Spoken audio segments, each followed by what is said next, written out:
बहुत सारे विद्यार्थियों का ये कहना था कि सर डीएलएड विद्यार्थियों के लिए भी कुछ करिए, टीचिंग के लिए भी कुछ करिए।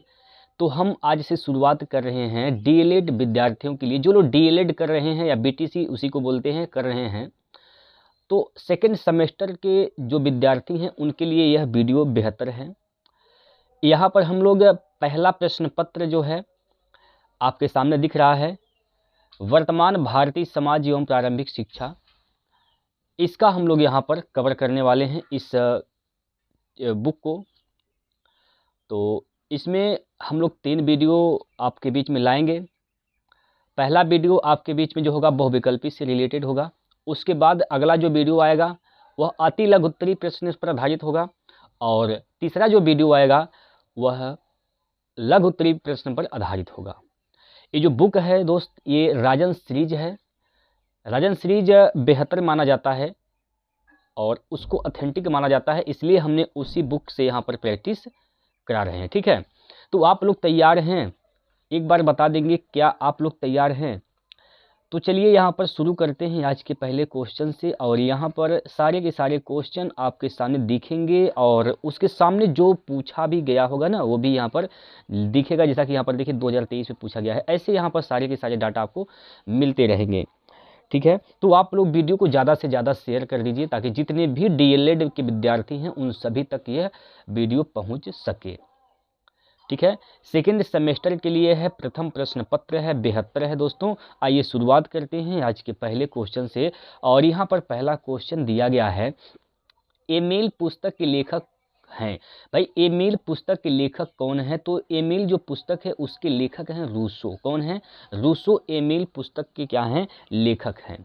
ठीक है, आइए अगला क्वेश्चन है, आदर्शवादी शिक्षा शास्त्री नहीं है। एक कौन सा इसमें से है जो आदर्शवादी शिक्षा शास्त्री नहीं है? आदर्शवादी शिक्षा शास्त्री नहीं है। प्लेटो है, रविन्द्रनाथ टैगोर जी भी हैं, महात्मा गांधी जी भी हैं, लेकिन मारिया मॉन्टेसरी जो है यह आदर्शवादी शिक्षा शास्त्री नहीं है। तो यहाँ पर द जो है यह राइट आंसर है। ठीक है, अगला क्वेश्चन, अगला प्रश्न है यहाँ पर। चलिए अगले प्रश्न की ओर चलते हैं और अगला क्वेश्चन आपके सामने है।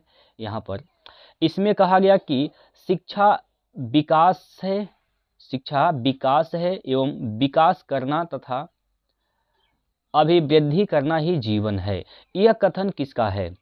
शिक्षा क्या है? विकास है एवं विकास करना तथा अभिवृद्धि करना ही जीवन है। यह किसने कहा है? ये कहने वाले हैं जॉन डेवी का। ये किसका कथन है? तो जॉन डेवी का कथन है, और इसका राइट आंसर हो जाएगा। ठीक है, आइए अगला प्रश्न, शिक्षा प्राप्त करने के लिए प्रवज्जा संस्कार होता है। तो इसका जो राइट आंसर है वह है क्या है? ब ऑप्शन सही है, यानी बौद्धकालीन शिक्षा पद्धति। देखिए दोस्तों, यहाँ पर हम लोग कवर इसमें कितने क्वेश्चन करेंगे, तो हम लोग इसमें क्वेश्चन की संख्या बताते हैं आपको, 285 क्वेश्चन हम लोग यहाँ पर कवर करने वाले हैं। अब टाइम जितना भी लग जाए, हमें एक ही वीडियो में सारे के सारे क्वेश्चन कवर कर लेने हैं। आप लोग अगर देख रहे हैं तो धैर्य बनाइए दोस्तों, एक ही बार में सारा का सारा यहाँ सुपड़ा साफ होने वाला है। तो चलिए आप लोग बिल्कुल भी घबराइएगा नहीं, आप लोगों के साथ मैं भी हूँ। तो यहाँ पर अगला प्रश्न है, वैदिक कालीन शिक्षा के पाठ्यक्रम में अपराध विद्या के अंतर्गत नहीं पढ़ाया जाता है। अपराध विद्या के अंतर्गत क्या नहीं पढ़ाया जाता है? इतिहास नहीं पढ़ाते हैं, भूगर्भ शास्त्र नहीं पढ़ाते हैं, नीति शास्त्र नहीं पढ़ाते हैं, अर्थशास्त्र नहीं पढ़ाते हैं। तो देखिए यह जो शिक्षा पाठ्यक्रम है ना, इसमें इतिहास पढ़ाया जाता है, भूगर्भ शास्त्र भी पढ़ाया जाता है, लेकिन अर्थशास्त्र भी पढ़ते हैं, लेकिन यहाँ पर हम लोग नीति शास्त्र नहीं पढ़ाया जाता है। यानी इसका जो राइट आंसर हो जाएगा मेरे दोस्तों, ये हो जाएगा तीसरा वाला। ठीक है, यहाँ पर जो यहाँ पर टाइपिंग एरर है, यहाँ पर स होगा। ठीक है, ये स है। ठीक है, तो नीति शास्त्र नहीं पढ़ाया जाता है, इस बात को आप लोग याद रखेंगे। अगला प्रश्न है, चलिए अगले प्रश्न की ओर। और अगला क्वेश्चन यहाँ पर है आपके सामने है, वर्धा में अखिल भारतीय राष्ट्रीय शिक्षा सम्मेलन आयोजित हुआ था, ये कब हुआ था? यह आपसे पूछा गया है। तो वर्धा में जो अखिल भारतीय शिक्षा सम्मेलन आयोजित हुआ था 1937 में हुआ था। तो अ ऑप्शन इसका बिल्कुल सही हो जाएगा। अगला प्रश्न है, मुगल काल में उच्च शिक्षा के केंद्र थे। भाई मुगल काल की बात करें तो मुगल काल में उच्च शिक्षा का केंद्र क्या था, तो क्या था केंद्र उसका, मकतब था, मदरसे थे, दरगाहें थे, खानकाहें थे, बताइए क्या था। तो मकतब जो हुआ करता था दोस्तों वह वो मुगल काल में उच्च शिक्षा का केंद्र हुआ करता था, मकतब। ठीक है, चलिए अगला प्रश्न है, बाल देवो भव यह शैक्षिक विचारधारा किसकी थी। बाल देवो भव मतलब जो बालक होते हैं ना, देव भगवान होते हैं, यह शैक्षिक विचारधारा किसका था, तो ये था किसका भाई, यह था भाई किसका, तो याद रखिएगा गिजुभाई बधेका की। किसका था, गिजुभाई बधेका की यह अवधारणा थी, विचारधारा था। ठीक है, अगला प्रश्न यहाँ पर ले रहे हैं, और ये जो देखिए विश्व पृथ्वी दिवस कब मनाया जाता है। भाई विश्व पृथ्वी दिवस कब मनाते हैं, तो याद रखिएगा विश्व पृथ्वी दिवस हर साल 22 अप्रैल को विश्व पृथ्वी दिवस मनाते हैं। लेकिन यहीं पर जल दिवस की बात करें दोस्तों, विश्व जल दिवस कब मनाते हैं, तो जल दिवस जो मनाया जाता है वह 22 कब मनाते हैं भाई, 22 बताइए किसका मनाते हैं, 22 तारीख को मनाते हैं, लेकिन कौन सा महीना सही होगा, 22 तारीख को मनाते हैं, लेकिन कौन सा महीना सही होगा। चलिए बहुत बढ़िया आप लोगों ने जवाब दिया, 22 मार्च को मनाते हैं, 22 मार्च।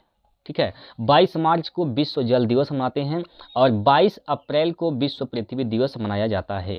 लेकिन यही याद रखिएगा गणित दिवस भी मनाते हैं दोस्तों, गणित दिवस कब मनाया जाता है, तो याद रखेंगे गणित दिवस ये भी 22 ही तारीख को मनाते हैं, लेकिन ये 22 दिसंबर को मनाते हैं। कब मनाते हैं, तो 22 दिसंबर को गणित दिवस मनाया जाता है। ये सब बातें हैं दोस्तों आपको याद रखनी हैं। आइए अगला क्वेश्चन यहाँ पर, चलिए इसका जवाब देते रहें आप सभी लोग। यहाँ पर प्रश्न है, युग धर्म कहा जाता है, युग धर्म कहा जाता है, युग धर्म किसे कहेंगे, तो युग धर्म किसे कहेंगे, परिवर्तनमान मूल्यों को, शाश्वत मूल्यों को, अ और ब दोनों को कहेंगे, या इनमें से कोई नहीं, बताइए किसको कहेंगे। तो युग धर्म जो होता है वह परिवर्तनमान मूल्य को भी कहते हैं, शाश्वत मूल्य को भी कहते हैं। तो यहाँ पर अ और ब दोनों इसका राइट आंसर होगा 100 नंबर। ठीक है, चलिए अगला, दिवास्वप्न पुस्तक के लेखक हैं, दिवास्वप्न पुस्तक के लेखक कौन हैं, तो याद रखेंगे दोस्तों दिवास्वप्न पुस्तक के लेखक गिजुभाई बधेका हैं। कौन हैं, गिजुभाई बधेका दिवास्वप्न पुस्तक के लेखक हैं। ठीक है, आप लोग लाइक करते रहें दोस्तों, लाइक करते रहें, कमेंट करते रहें, जो भी आप क्वेश्चन के जवाब जान रहे हैं या नहीं जान रहे हैं आप सारे के सारे कमेंट करते रहें, आप लोगों का कमेंट मैं देख रहा हूं। तो चलिए अगला क्वेश्चन, संविधान में किस भाषा को राजभाषा का दर्जा मिला है। तो संविधान में राजभाषा की बात आई है, तो याद रखेंगे दोस्तों संविधान का भाग 17 भाषा से संबंधित है, और 8वीं सूची जो है वह भाषा से संबंधित है। भाग 17 में भाषा है, सूची की बात करें तो 8वीं सूची में कुल 22 भाषाओं का उल्लेख किया गया है। तो संविधान में कुल कितनी भाषाएं हैं, 22 भाषा है, लेकिन यहाँ पर बोला गया कि किस भाषा को राजभाषा का दर्जा दिया गया है। तो कौन सा भाषा है जो राजभाषा है, तो भाई ये जो हिंदी है, हिंदी जो है यह राजभाषा है। देखिए हिंदी राष्ट्रभाषा नहीं है, हिंदी क्या है, राजभाषा है। राष्ट्रभाषा किसे कहते हैं, जो पूरे राष्ट्र में बोली जाती है उसको भाषा बोलते हैं, लेकिन जो पार्टिकुलर किसी राज्य में बोली जाती है उसको राजभाषा बोलते हैं। तो हिंदी राष्ट्रभाषा नहीं है, राजभाषा है, याद रखेंगे आप लोग। ठीक है, भाषा राजभाषा क्या है इसमें, हिंदी। कौन से भाग में है, 17। अनुसूची कौन सा है, तो 8वीं अनुसूची है। ठीक है, इतनी बातें आप लोग इसमें याद रखेंगे। अगले प्रश्न पर दिया गया है, दूरवर्ती शिक्षा को कहते हैं, दूरवर्ती शिक्षा जो है उसको क्या कहते हैं, दूरवर्ती शिक्षा को कहते हैं, क्या कहते हैं, पत्राचार शिक्षा, दूरस्थ शिक्षा। तो पत्राचार और दूरस्थ दोनों ही शिक्षा को दूरवर्ती शिक्षा कहते हैं। तो यहाँ पर अ और ब दोनों ही इसका राइट आंसर हो जाएगा, मतलब स ऑप्शन अ और ब। ठीक है, चलिए अगला प्रश्न, शिक्षा एक द्विमुखी प्रक्रिया है। शिक्षा क्या है, एक द्विमुखी प्रक्रिया है। यह बात किसने कहा है, तो ये बात कहने वाले कौन है, एडम्स। कौन है भाई, एडम्स। एडम्स ने कहा कि शिक्षा जो है वह द्विमुखी प्रक्रिया होती है। चलिए अगले क्वेश्चन पर, और अगला प्रश्न यहाँ पर है, लोकतंत्र जनता के लिए, जनता के द्वारा जनता की शासन व्यवस्था है। यह बात किसने कहा है? लोकतंत्र जनता के लिए, जनता के द्वारा जनता की शासन व्यवस्था है। और यह बात कहने वाले कौन थे? Abraham Lincoln. कौन कहे थे भाई? यह अब्राहम लिंकन ने कहा था। और इसका जो आंसर होगा और नंबर ऑप्शन इसका सही हो जाएगा। चलिए अगला प्रश्न देखिए, आदर्शवाद का श्रेष्ठ योगदान किस क्षेत्र में है? जो आदर्शवाद है उसका श्रेष्ठ योगदान किस क्षेत्र में है? तो शिक्षण क्षेत्र में है, यानी ऑप्शन और नंबर इसका, सॉरी माफ़ कीजिएगा, ऑप्शन नंबर यहाँ पर ब हो जाएगा इसका सही। ठीक है, क्योंकि इसमें बोला गया आदर्शवाद का श्रेष्ठ योगदान किस क्षेत्र में है? उद्देश्य में। किसमें? उद्देश्य में, यानी ब ऑप्शन इस प्रश्न का बिल्कुल सही उत्तर होगा। चलिए अगला प्रश्न है, आदर्शवाद के प्रमुख प्रवर्तक कौन कौन हैं? जो आदर्शवाद हैं, आदर्शवाद व्यक्ति हैं, जो उन कौन कौन से इसके प्रमुख प्रवर्तक हैं, यही आपसे पूछा गया है। तो प्लेटो हैं, सुकरात हैं, कांट हैं, हीगल हैं, बर्कले हैं। इस चारों के 5 व्यक्ति हैं, पांचों के नाम याद रखिएगा। ये सब आदर्शवाद शिक्षक हैं। ठीक है, अगला क्वेश्चन, आदर्शवाद शिक्षा शास्त्र, आदर्शवाद शिक्षा शास्त्र हैं, ये सब शिक्षा शास्त्री हैं। ठीक है, चलिए अगला क्वेश्चन है, भारत की पहली सावक फिल्म थी। भारत की पहली सावक फिल्म कौन सी थी? तो भारत की पहली सावक फिल्म थी भाई, वह था आलम आरा। पहली बोलती फिल्म कौन थी?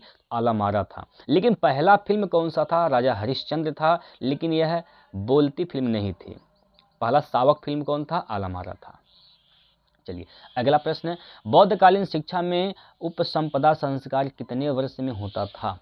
बौद्धकालीन शिक्षा में उपसंपदा संस्कार कितने वर्ष में होता था दोस्तों? तो याद रखिएगा, यह 20 वर्षों में होता था। तो 100 नंबर इसका बिल्कुल सही आंसर होगा।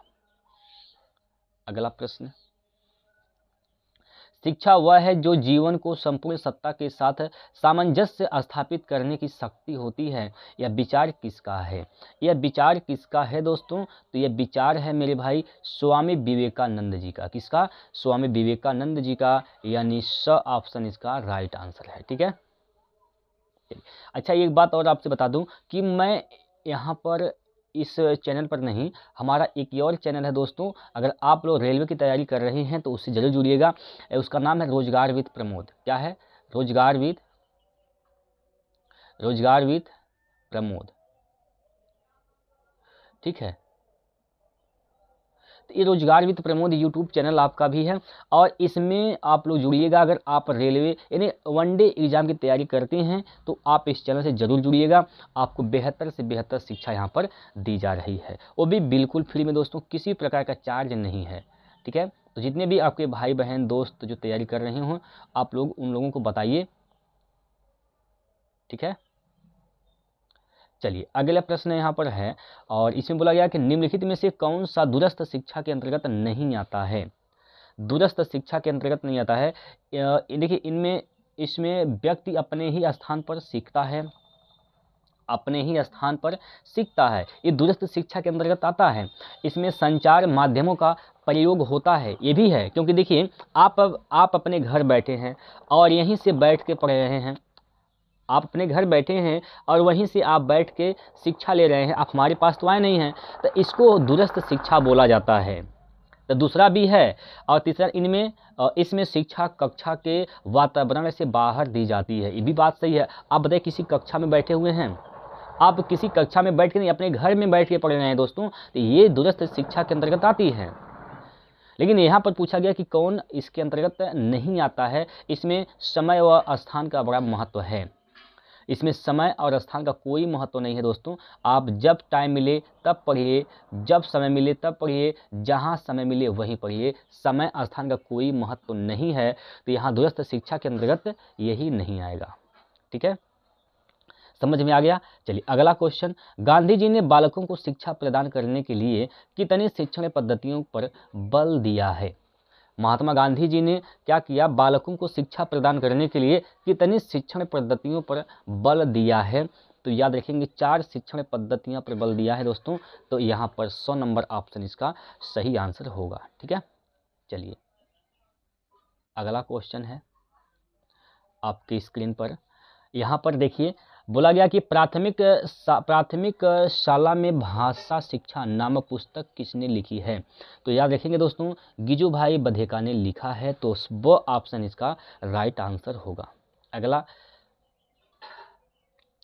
शिक्षण में आत्म उदाहरण, अनुसरण, निर्देशन, अभ्यास व चिंतन का समावेश कर भिन्न भिन्न पद्धतियों को अपनाने पर किस शिक्षाविद ने बल दिया है। तो किस शिक्षाविद ने बल दिया है दोस्तों, तो शिक्षाविद का नाम याद रखिएगा राधा कृष्णन। कौन है, राधा कृष्णन है, यानी 100 ऑप्शन इसका राइट आंसर है। सही है, चलिए अगला प्रश्न, वैदिक शिक्षा का मुख्य संस्कार था। भाई वैदिक शिक्षा का जो मुख्य संस्कार हुआ करता था वह क्या था। तो वैदिक शिक्षा का मुख्य संस्कार था उपनयन संस्कार। कौन सा संस्कार दोस्तों, उपनयन संस्कार, यानी अ ऑप्शन इसका राइट आंसर है। चलिए अगला प्रश्न, प्राचीन काल में उच्च शिक्षा प्रदान की जाती थी। प्राचीन काल में उच्च शिक्षा प्रदान की जाती थी, तो कहाँ, मठों में। कहाँ प्रदान करते थे भाई, मठों में बैठकर प्राचीन काल में मठों में शिक्षा लेते थे दोस्तों, तो मठों में इसका राइट आंसर हो जाएगा। अगला है, बुद्ध का आज्ञा पत्र प्रकाशित हुआ। बुद्ध का आज्ञा पत्र प्रकाशित कब हुआ था। तो ये जो बुद्ध का आज्ञा पत्र जो है ये प्रकाशित किया गया था दोस्तों 19 जुलाई 1854 को। 19 जुलाई 1854 को बुद्ध का आज्ञा पत्र प्रकाशित किया गया था। क्लियर है, बोलिए कोई दिक्कत है यहाँ पर। चलिए अगला प्रश्न, राधा कृष्णन आयोग की संस्तुतियाँ संबंधित थीं। भाई जो राधा कृष्णन है ना, उनके जो आयोग बनाया गया वो उनकी जो आयोग की जो संस्तुति है उससे किससे संबंधित थी दोस्तों, ये संबंधित किससे था, तो शिक्षा से। किससे, शिक्षा से। अगला प्रश्न, विश्वविद्यालय शिक्षा आयोग के अध्यक्ष थे। विश्वविद्यालय शिक्षा आयोग के अध्यक्ष थे, कौन थे बताइए, Radhakrishnan. Radhakrishnan, doctor S Radhakrishnan. अगला प्रश्न, परिवार शिक्षा का सर्वोत्तम स्थान है और बालक का प्रथम विद्यालय है, यह कथन है। जो परिवार होता है दोस्तों वह शिक्षा का सर्वोत्तम स्थान है और बालक का प्रथम यानी पहला विद्यालय भी परिवार ही होता है। यह बात किसने कहा था, किस शिक्षाविद ने कहा था, तो यह कहने वाले व्यक्ति का नाम है पेस्टोलॉजी का। किसका, पेस्टोलॉजी। ठीक, चलिए अगला प्रश्न,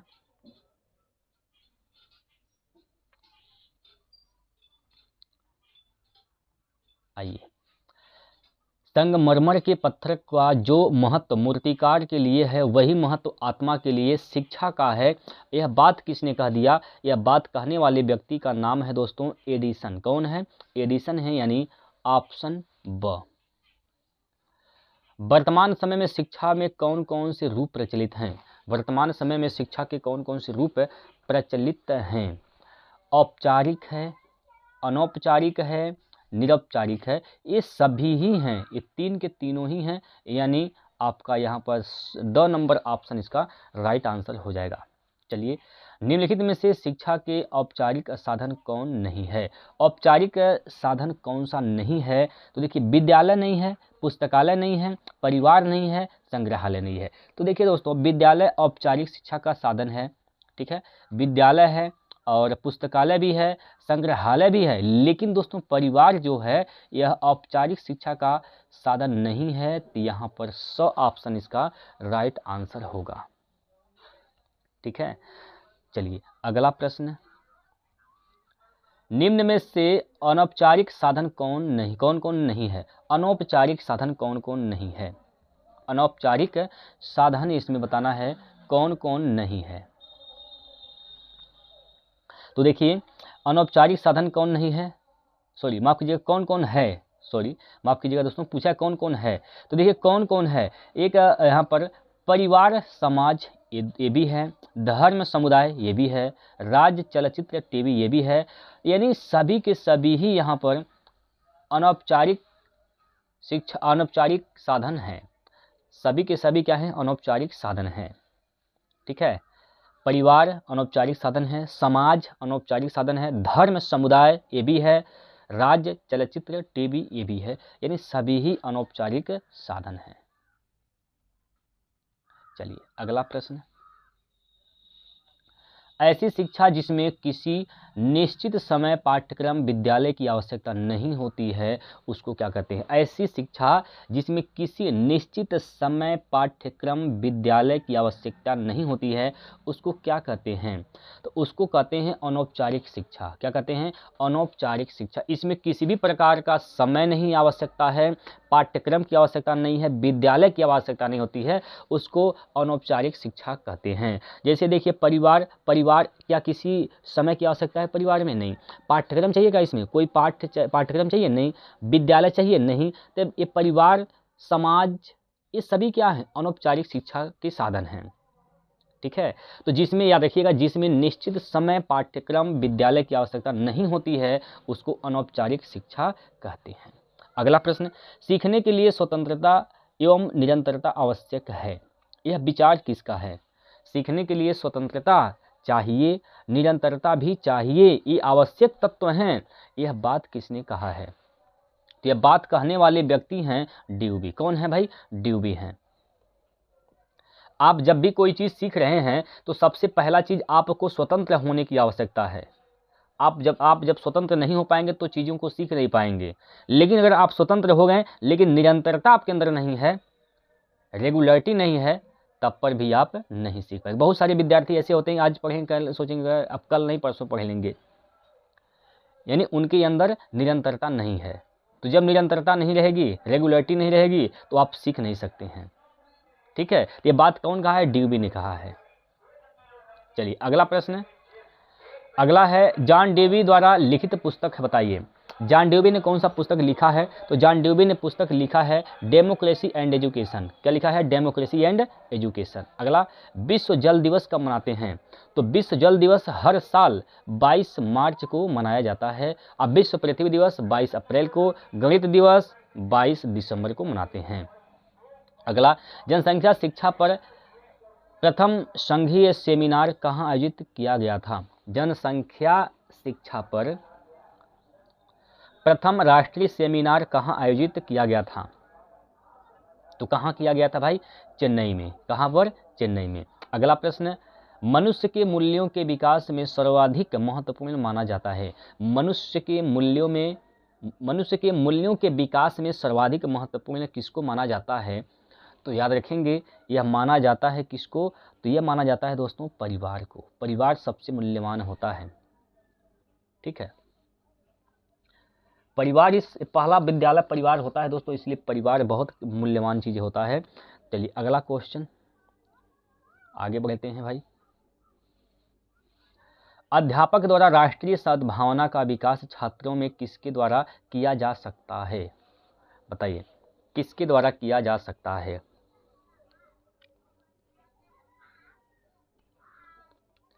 तो यह किया जा सकता है किसके द्वारा दोस्तों? यह स्वयं बड़े लोगों द्वारा इस पर अमल करने से, स्वयं बड़े लोगों द्वारा इस पर अमल करने से किया जा सकता है। अध्यापक द्वारा राष्ट्रीय सद्भावना का विकास छात्रों में किसके द्वारा कर सकते हैं? स्वयं बड़े लोगों द्वारा इस पर अमल करने से किया जा सकता है। ठीक है, चलिए आगे। प्लेटो समर्थक था, प्लेटो दार्शनिक था, वो किसका समर्थक था? ज्ञान पर आधारित शिक्षा का समर्थक था, शारीरिक शिक्षा पर आधारित शिक्षा का समर्थक था, समाज पर आधारित शिक्षा का समर्थक था, या फिर तर्क पर आधारित शिक्षा का समर्थक था? बताइए। तो प्लेटो जो है वह ज्ञान पर आधारित शिक्षा का समर्थक था। ऑप्शन इसका बिल्कुल सही उत्तर होगा। चलिए अगला क्वेश्चन है, वैदिक कालीन शिक्षा किस जीवन दर्शन पर आधारित थी? जो वैदिक कालीन शिक्षा थी दोस्तों, यह किस जीवन दर्शन पर आधारित था? यह प्रकृतिवादी पर था कि आदर्शवाद पर था, या समाजवाद पर, या व्यवहारवाद पर? तो याद रखेंगे दोस्तों, वैदिक कालीन शिक्षा जो है वह आदर्शवाद जीवन दर्शन पर निर्भर था। ठीक है। चलिए अगला क्वेश्चन, मदरसा का संबंध था, मदरसा का संबंध किससे था बताइए। तो मदरसा क्या था, मदरसा में दोस्तों उच्च शिक्षा दी जाती थी। क्या दिया जाता था, तो मदरसा में उच्च शिक्षा दिया जाता था, यानी द ऑप्शन इसका बिल्कुल राइट आंसर होगा। अगला, निम्न में से अंतर्राष्ट्रीय सद्भावना में कौन कौन सिद्धांत हैं, अंतर्राष्ट्रीय सद्भावना में कौन कौन से सिद्धांत यहाँ पर शामिल हैं। तो यहाँ पर शामिल कौन कौन से हो जाएंगे, देखिए, स्वतंत्रता का विचार सिद्धांत, पारस्परिक संबंध का सिद्धांत, सामूहिक उत्तरदायित्व का सिद्धांत, यानी उपयुक्त सभी के सभी यहाँ पर शामिल हैं। ठीक है। चलिए अगला क्वेश्चन, शिक्षा का कार्य उत्तम नैतिक चरित्र का विकास करना है, किस अर्थशास्त्री का विचार है, किस अर्थशास्त्री का यह विचार है। तो किस अर्थशास्त्री का विचार है, हर्बर्ट का, किसका, हर्बर्ट का। चलिए अगला प्रश्न,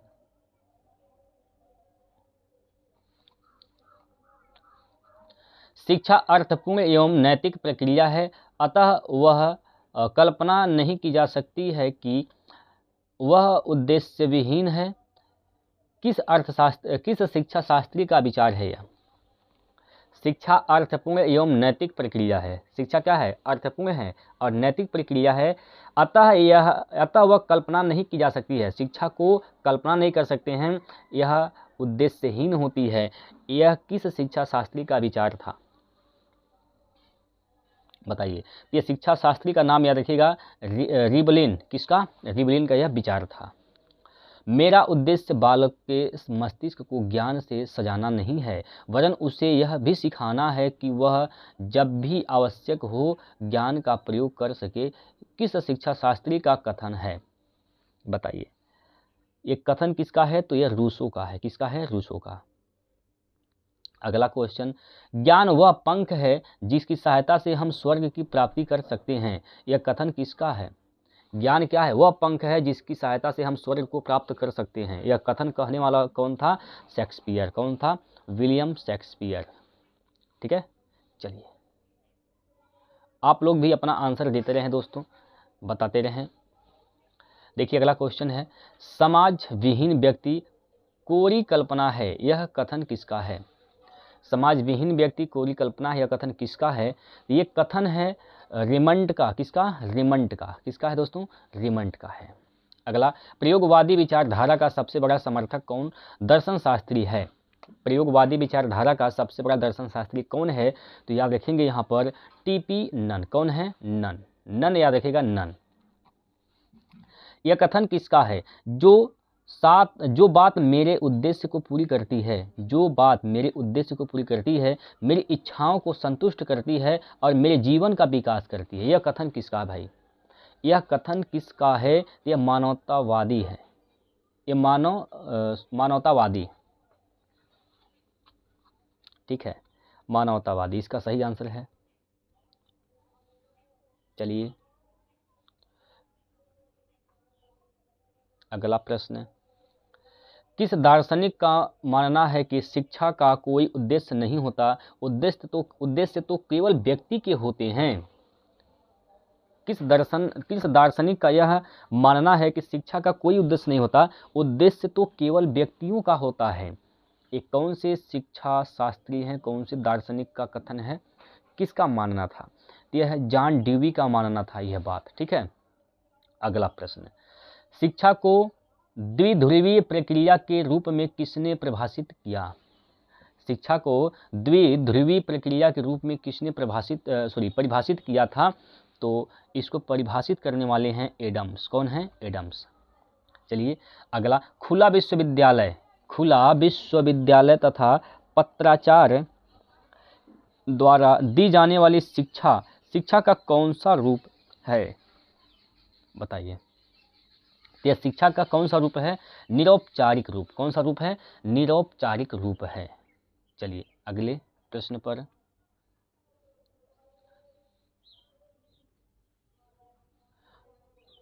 बताइए दोस्तों। औपचारिक शिक्षा जीवन के अनुभव से कोई संबंध नहीं रखकर विद्यालय की विषय सामग्री बन गई है। औपचारिक शिक्षा जीवन के अनुभव से कोई संबंध न रखकर विद्यालय की विषय सामग्री बन गई है, यह विचारधारा किस शिक्षा शास्त्री की है? बताइए। ये शिक्षा शास्त्री का नाम याद रखिएगा, ड्यूबी। कौन है? ड्यूबी। अगला, निरौपचारिक शिक्षा के विभिन्न साधनों में से किस आयु वर्ग के लिए अधिक दबाव डाला गया था? निरौपचारिक शिक्षा के लिए विभिन्न साधनों से किस आयु वर्ग के लिए अधिक दबाव डाला गया था दोस्तों? तो याद रखेंगे इसका 20 से 35 वर्ष के आयु वर्ग के लोगों के लिए। ठीक है, चलिए अगला प्रश्न।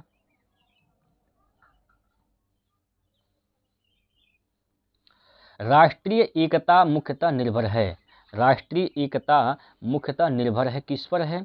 किस पर निर्भर है? तो निर्भर किस पर है? देखिए, जातिवाद पर भी है और माफ कीजिएगा, जातिवाद पर नहीं है। किस पर निर्भर पूछा है ना, तो यहाँ पर देखिए जातिवाद पर निर्भर नहीं है, सांप्रदायिकता पर भी निर्भर नहीं है, प्रांतीयता पर भी निर्भर नहीं है, यानी इनमें से कोई नहीं, इनमें से कोई नहीं। ठीक है, इनमें से कोई नहीं। अगला प्रश्न है यहाँ पर, राष्ट्रीय एकता और अंतर्राष्ट्रीयता अबोध यानी भावना है। कैसी भावना है भाई? यह किसका भावना है? एक दूसरे के पूरक हैं भाई। किसके हैं? एक दूसरे के पूरक होते हैं। अगला प्रश्न, निम्नलिखित में से वर्तमान भारत में राष्ट्रीय एकीकरण के लिए कौन कौन सी बाधाएं हैं? निम्नलिखित में से वर्तमान भारत में राष्ट्रीयकरण के लिए कौन कौन सी बाधाएं हैं? जब वर्तमान भारत का जब राष्ट्रीयकरण हो रहा है तो इनमें से कौन कौन सी बाधाएं उत्पन्न हो रही हैं, यह आपको बताने हैं भाई। देखिए, सबसे पहला नंबर जातिवाद उत्पन्न हो गया। जातिवाद, सब लोग अपने अपने एक जाति बना रहे हैं और जातिवाद लेकर काम कर रहे हैं, ये भी बाधा है। सांप्रदायिकता भी, ये भी क्या है? बाधाएं हैं। और प्रांतीयता भी क्या है? बाधाएं हैं। यानी सभी के सभी यहाँ पर तीन के तीनों ही क्या हैं? बाधा है भाई राष्ट्रीयकरण के लिए। वर्तमान भारत के राष्ट्रीयकरण के लिए ये तीनों ही बाधा उत्पन्न करते हैं। ठीक है, चलिए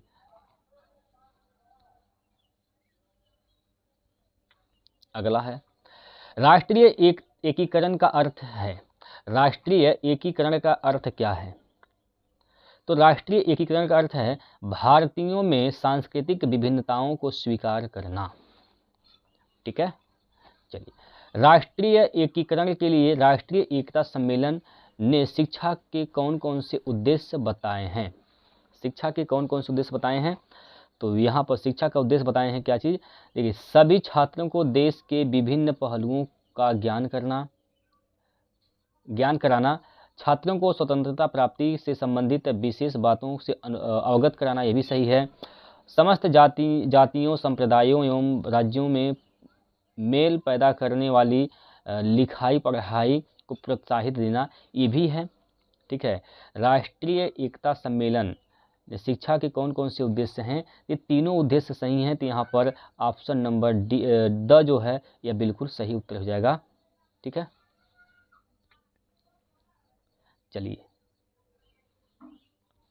अगला प्रश्न, अंतर्राष्ट्रीय सद्भावना के विकास के लिए सबसे महत्वपूर्ण संस्था क्या है? अंतर्राष्ट्रीय सद्भावना के विकास के लिए सबसे महत्वपूर्ण संस्था जो है वह है क्या चीज़? United Nations Education Scientific and Cultural Organisation. ठीक है, कल्चरल ऑर्गेनाइजेशन, यानी ऑप्शन इसका बिल्कुल सही आंसर है। अगला है, निम्न में से अंतर्राष्ट्रीय सद्भावना के विकास के लिए शिक्षा के कौन कौन से उद्देश्य हैं? निम्न में से अंतर्राष्ट्रीय सद्भावना के विकास के लिए शिक्षा के कौन कौन से उद्देश्य हैं? तो यहाँ पर उद्देश्य क्या क्या हो जाएगा भाई? देखिए, विश्व में एक साथ रहने के लिए आवश्यक बातों का ज्ञान प्रदान करना, ये भी है। ठीक है, ये भी उद्देश्य है। सभी राष्ट्रीयताओं, संस्कृतियों एवं प्रगतियों के व्यक्तियों को समान समझने के लिए भावना का सृजन करना, ये भी सही है। विश्व समाज के निर्माण के लिए मूल्यों का विकास करना, ये भी सही बात है। यानी तीनों ही ऑप्शन सही हैं, यानी उपयुक्त में से सभी। ठीक, चलिए अगला क्वेश्चन, ऑगस्ट काम्टे किस देश के दार्शनिक थे? ऑगस्ट कॉम्टे किस देश के दार्शनिक थे? ये फ्रांस का दार्शनिक रहने वाला था। ठीक है, अगला प्रश्न, स्कूल और समाज पुस्तक किस दार्शनिक द्वारा लिखी गई है? स्कूल और समाज एक किताब का नाम है, एक पुस्तक का नाम है, किस दार्शनिक ने इसको लिखा है? ये लिखने वाले हैं कौन? John dewy. कौन है? John dewy. ठीक है, चलिए अगला प्रश्न, बालक के प्रथम 6 वर्ष में माँ के घुटने की सहायता विद्यालय है, घुटने ही उसका विद्यालय है। एक बार फिर से पढ़ते हैं, बालक के प्रथम 6 वर्ष में माँ के घुटने ही उसका विद्यालय है, किसका कथन है? ये कथन किसका है? यह है कमेनियन का। किसका है? कमेनियन का। ठीक है, अगला प्रश्न, नैन्सी कैंटी के अनुसार विद्यालय का शैक्षिक कार्य नहीं है। विद्यालय का शैक्षिक कार्य इनमें से कौन सा नहीं है? तो देखिए, परम अहम का विकास। परम अहम का विकास यह विद्यालय के शैक्षिक कार्य का कार्य नहीं है। ठीक है, अगला, स्कूल को प्यार का घर किस शिक्षा शास्त्री ने कहा है? स्कूल को प्यार का घर किस शिक्षा शास्त्री ने कहा है? तो इसको कहने वाला है पेस्टोलॉजी। किसने कहा? पेस्टोलॉजी कहा है। स्कूल क्या है? प्यार का घर है, पेस्टोलॉजी ने कहा है। चलिए अगला प्रश्न, वैल्यू शब्द की उत्पत्ति वेलियर से हुई है। यह शब्द किस भाषा से लिया गया है? तो किस भाषा से लिया गया है? लैटिन भाषा से लिया गया है। ठीक, दर्शन शास्त्र के अनुसार मूल्य क्या है? ये जो दर्शन शास्त्र है उसके अनुसार ये बताना है कि मूल्य क्या होता है। मूल्य क्या है भाई? शुद्ध एवं सूक्ष्म तत्व। शुद्ध एवं सूक्ष्म तत्व। चलिए अगला प्रश्न है, शिक्षक को सलाहकार होना चाहिए। शिक्षक को सलाहकार होना चाहिए, यह कथन दर्शन की किस धारा ने स्वीकार किया है? किसने स्वीकार किया है? तो प्रयोजनवाद। किसने? प्रयोजनवाद ने यह इसको स्वीकार किया है। चलिए अगला प्रश्न है, देखिए, प्रकृति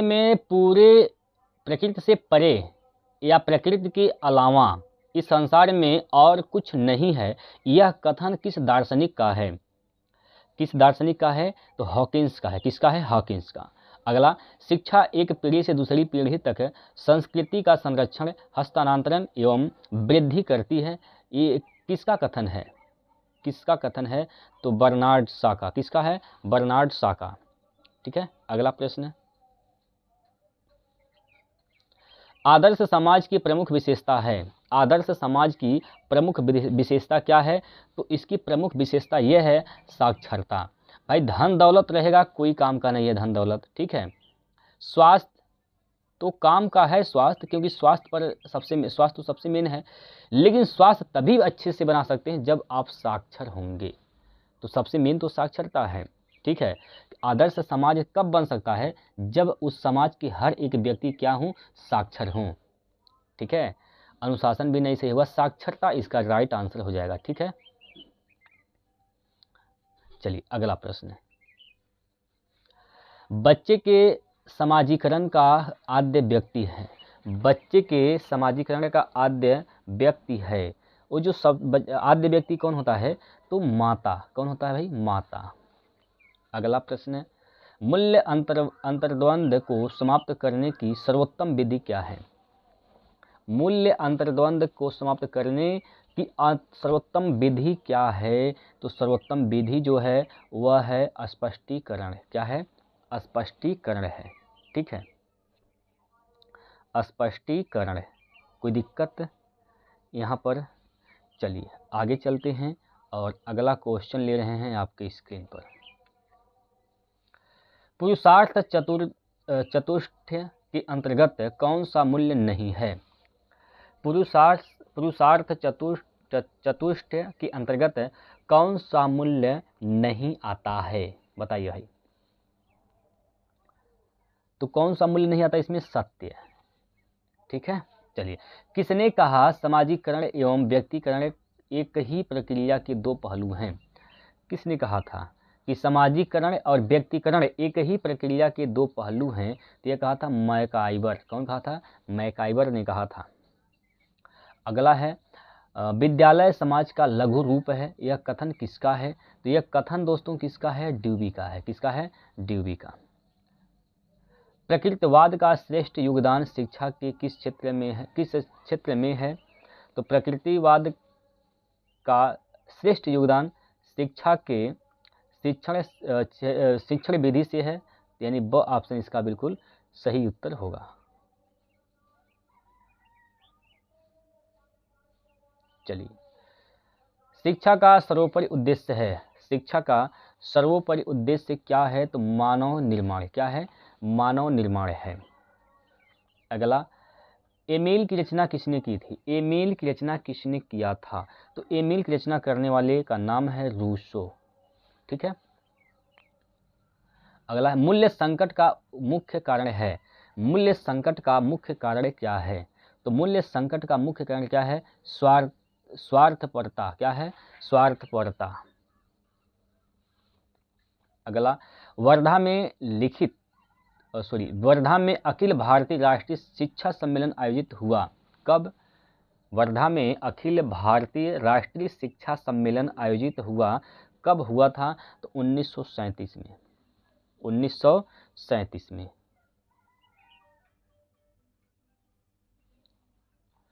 चलिए, प्रकृतिवाद की मुख्य शिक्षण विधि है। प्रकृतिवाद की मुख्य शिक्षण विधि क्या है? तो प्रकृतिवाद की मुख्य शिक्षण विधि क्या है? देखिए, करके सीखना ये भी है, खेल द्वारा सीखना ये भी है, स्वानुभव द्वारा सीखना ये भी है, यानी उपयुक्त में से तीनों सभी सही है। ठीक है, एक प्रकृतिवाद की मुख्य शिक्षा विधि है। ठीक है। गांधी जी के दर्शन के अनुसार छात्रों की क्रियाशीलता के लिए पाठ्यक्रम में आवश्यक है क्या चीज़? बताइए, क्या चीज़ पाठ्यक्रम में आवश्यक है? तो आवश्यक क्या है? हस्तकला। हस्तकला भी आवश्यक है, यानी स ऑप्शन इसका राइट आंसर हो जाएगा। डेमोक्रेसी एंड एजुकेशन पुस्तक के लेखक कौन हैं? डेमोक्रेसी एंड एजुकेशन पुस्तक के लेखक हैं यहाँ पर जॉन ड्यूबी। कौन है? जॉन ड्यूबी। चलिए आगे, समाज गुणवत्ता वाले स्कूलों की समान रूप से सभी को उपलब्धि समान अवसर का एक महत्वपूर्ण घटक है, यह कथन है। यह कथन किसका है? तो ये कथन है लुईस क्लिसबर्ग का। किसका है? लुईस क्लिसबर्ग का।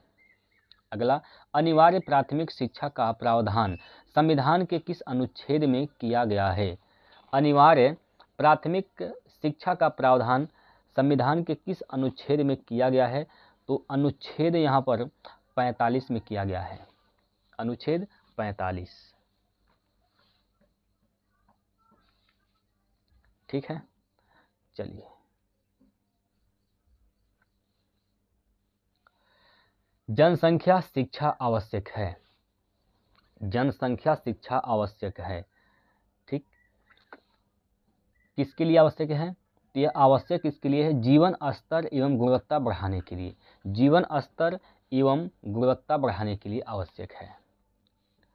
राष्ट्रीय जनसंख्या नीति की घोषणा की गई थी। राष्ट्रीय जनसंख्या नीति की घोषणा कब किया गया था? तो यह 16 अप्रैल 1976 को किया गया था। पर्यावरण दिवस कब मनाया जाता है? पर्यावरण दिवस कब मनाया जाता है? तो पर्यावरण दिवस हर साल 5 जून को मनाया जाता है। 5 जून इसका सही उत्तर होगा। चलिए अगला प्रश्न, बच्चों के मूल्यों के विकास में सर्वाधिक महत्वपूर्ण भूमिका है। बच्चों के मूल्यों के विकास में सर्वाधिक महत्वपूर्ण भूमिका किसका है? तो इसमें सबसे जो महत्वपूर्ण भूमिका निभाने वाले होते हैं वह होता है समाज। क्या होता है? समाज। कर के सीखो का सिद्धांत किस दार्शनिक विचारधारा की देन है? करके सीखो किस दार्शनिक विचारधारा का देन है? तो यहाँ पर प्रकृतिवाद का देन है। यहाँ पर प्रकृतिवाद यानी ऑप्शन इसका सही उत्तर होगा। अगला है, अध्यापक का स्थान पर्दे के पीछे किस वाद ने स्वीकार किया? बिहाइंड द सर्टेन यानी पर्दे के पीछे, अध्यापक का स्थान पर्दे के पीछे किस वाद ने स्वीकार किया है? तो ये स्वीकार करने वाला है प्रकृतिवाद। अगला क्वेश्चन, आदर्शवाद सत्य एवं यथार्थ रूप से किसे स्वीकार करता है? आदर्शवाद सत्य एवं यथार्थ रूप से किसे स्वीकार करता है? तो ये किसको स्वीकार करता है? आध्यात्मिक संसार। ठीक, अगला प्रश्न,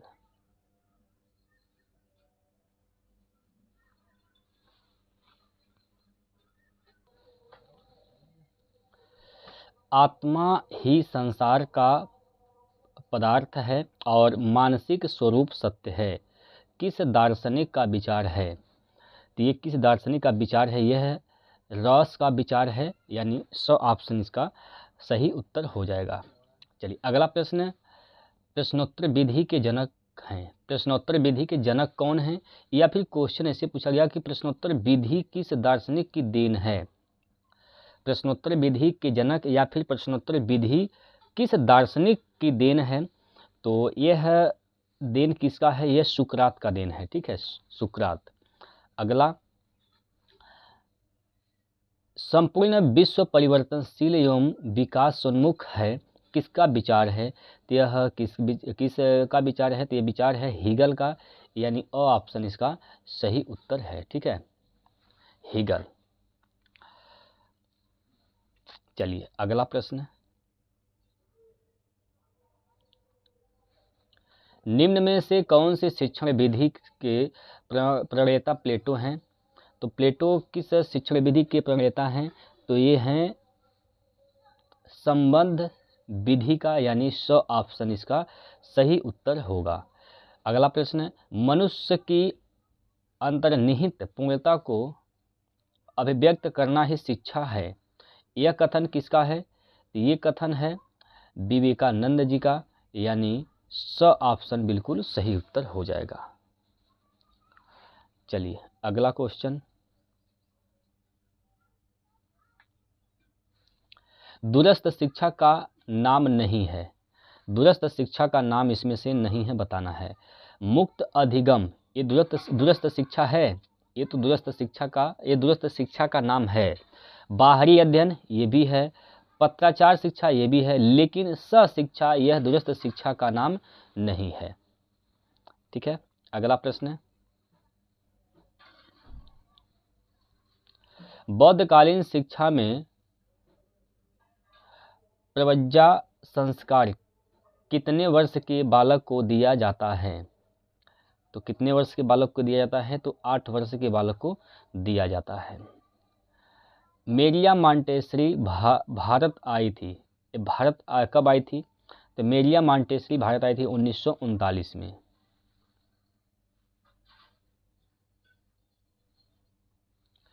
अगला प्रश्न, जनसंख्या शिक्षा में सबसे अधिक उत्तरदायित्व है। जनसंख्या शिक्षा में सबसे अधिक उत्तरदायित्व किसका है? तो सबसे अधिक उत्तरदायित्व किसका है? तो शिक्षकों का है, यानी ऑप्शन इसका सही उत्तर है। अगला, शिक्षा के अधिकार के क्रियान्वयन की प्रमुख चुनौती है। क्या चुनौती है यहाँ पर? तो यहाँ पर चुनौती किसका है? प्रशिक्षित शिक्षकों का अभाव है, ये भी बात सही है। दोषपूर्ण पाठ्यक्रम है, ये भी बात सही है। और शासकीय उदासीनता भी, ये भी सही है। यानी उपयुक्त में से सभी यहाँ पर क्या है? शिक्षा के अधिकार के क्रियान्वयन के लिए प्रमुख चुनौती यहाँ पर उत्पन्न करते हैं। अगला प्रश्न, पाठ्य योजना का निर्माण आवश्यक है। पाठ्य योजना का निर्माण क्यों आवश्यक है? क्योंकि शिक्षण को योजनाबद्ध बनाने के लिए, शिक्षण को योजनाबद्ध बनाना है तो पाठ्य योजना का निर्माण आवश्यक होगा। चलिए आगे, परिवार के द्वारा बालकों को प्राप्त होती है।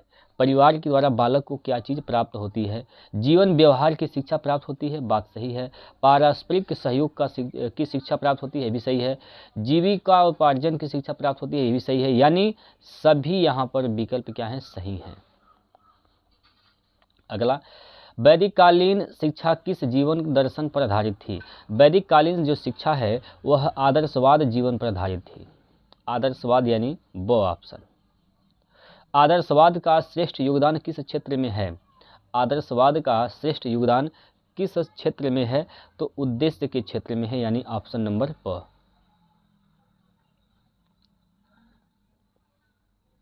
चलिए अगला प्रश्न है, राम मूर्ति समिति क्यों गठित किया गया था? 1990 में गठित हुआ था। क्यों गठित किया गया था? तो गठित हुआ था इसलिए राष्ट्रीय शिक्षा नीति 1986 की समीक्षा करने के लिए। राष्ट्रीय शिक्षा नीति 1986 को समीक्षा करने के लिए राम मूर्ति समिति 1990 में गठित किया गया था। राधाकृष्णन आयोग की संस्तुतियां संबंधित थीं किससे? ये संबंधित था उच्च शिक्षा से। चलिए अगला, मैकाले ने अपना प्रतिवेदन प्रस्तुत किया था कब? तो 1935 में। अगला क्वेश्चन है, राष्ट्रीय सद्भावना को प्रभावित करने वाला प्रमुख कारक है। राष्ट्रीय सद्भावना को प्रभावित करने वाला प्रमुख कारक क्या है? जातिवाद है, प्रांतीयता है और सांप्रदायिकता है, यानी उपर्युक्त में से सभी। अगला, बाल श्रमिक बनने का मुख्य कारण नहीं है। बाल श्रमिक बनने का मुख्य कारण नहीं है। देखिए, अत्यधिक गरीबी ये भी बाल श्रमिक बनने का मुख्य कारक है, और अशिक्षा ये भी है, जनसंख्या वृद्धि ये भी है, प्रतिस्पर्धा यही नहीं है। यानी बाल श्रमिक बनने का मुख्य कारक कौन सा नहीं है? प्रतिस्पर्धा।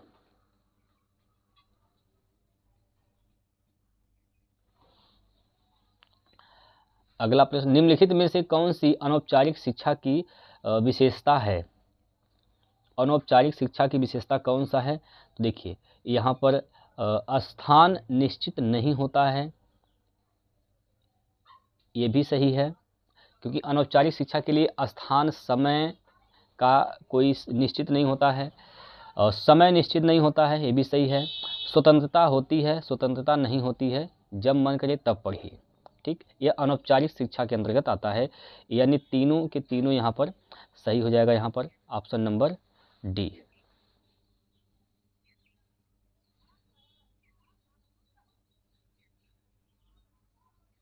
अगला है, संविधान के किस भाषा को राजभाषा का दर्जा मिला है? तो संविधान के किस भाषा को राजभाषा का दर्जा मिला है?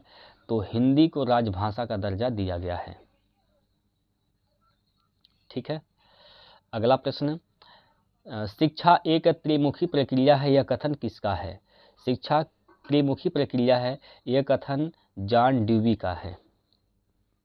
शिक्षा का शाब्दिक अर्थ है, ठीक है, तो शिक्षा का शाब्दिक अर्थ इसमें से क्या नहीं है? उपयुक्त में से तीनों जो विकल्प दिए गए हैं इनमें से कोई नहीं है, यानी ऑप्शन नंबर डी इसका सही उत्तर हो जाएगा।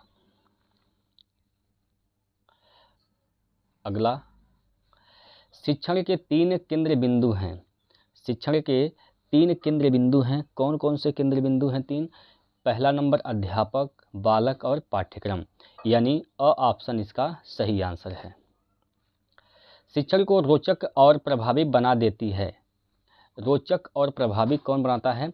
तो इसको रोचक और प्रभावी बनाने के लिए शिक्षण में प्रयुक्त युक्तियाँ जो होती हैं वह बनाती हैं। शिक्षण में प्रयुक्त युक्तियाँ रोचक और प्रभावी बना देती हैं शिक्षण को। अगला, शिक्षा एक प्रक्रिया है जिसके द्वारा बालक अपनी जन्मजात शक्तियों को अभिव्यक्त करता है, यह कथन किसका है? ये कथन है फ्रॉबेल का, यानी स ऑप्शन इसका सही उत्तर होगा। निःशुल्क एवं अनिवार्य बालक शिक्षा अधिकार अधिनियम पारित हुआ था कब? निःशुल्क शिक्षा एवं अनिवार्य शिक्षा यह पारित हुआ था कब? यह 2009 में पारित हुआ था।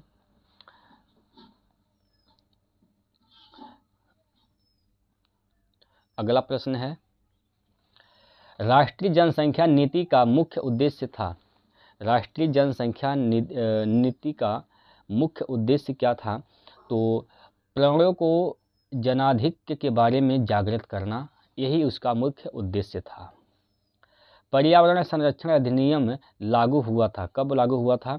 तो पर्यावरण संरक्षण अधिनियम 1986 में लागू हुआ था। अगला प्रश्न, शिक्षा एक त्रिध्रुवीय प्रक्रिया है, यह कथन किसने कहा है? यह कथन किसका है? तो यह कथन है जॉन ड्यूवी का, यानी स ऑप्शन इसका बिल्कुल सही उत्तर हो जाएगा।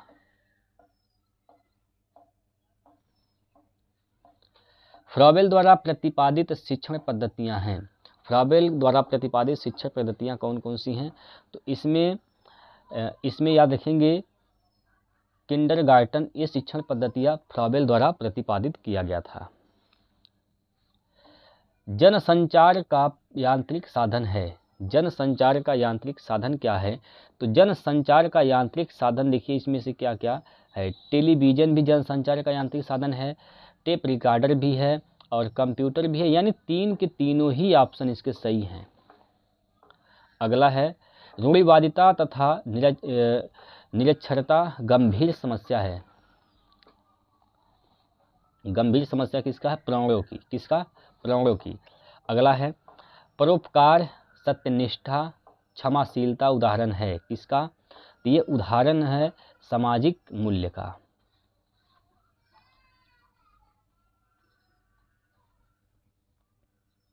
चलिए, वैदिक साहित्य में प्रयुक्त शिक्षा शब्द का आशय क्या है?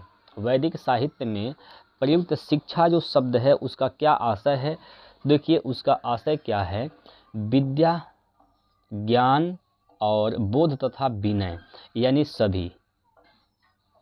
ठीक है, सभी यहाँ पर इसका उत्तर हो जाएगा। अगला, बौद्धकालीन शिक्षा का मुख्य उद्देश्य था।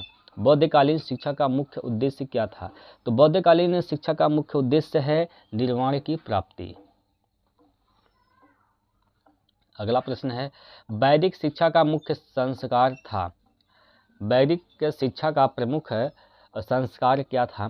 तो उपनयन संस्कार, यह प्रमुख संस्कार था वैदिक शिक्षा का। अगला है, प्राथमिक शिक्षा प्रारंभ होती है। प्राथमिक शिक्षा प्रारंभ कब होती है? बाल्यावस्था से। कब से? तो बाल्यावस्था से प्रारंभिक शिक्षा प्रारंभ होती है। चलिए, अगला प्रश्न है यहाँ पर, शिक्षा स्वास्थ्य शरीर में स्वस्थ मस्तिष्क का निर्माण करती है, यह कथन किसका है? शिक्षा स्वस्थ शरीर में स्वस्थ मस्तिष्क का निर्माण करती है, यह कथन है अरस्तु का। किसका है? तो अरस्तु का है। यहाँ पर दोस्तों 136 क्वेश्चन हम लोग कर चुके हैं। अब कल हम लोग यहीं से आगे बढ़ेंगे, 137 नंबर से हम लोग करेंगे। ठीक है, तो आज के इतना ही रखते हैं, बाकी फिर मिलते हैं कल। तब तक के लिए जय हिंद, जय भारत।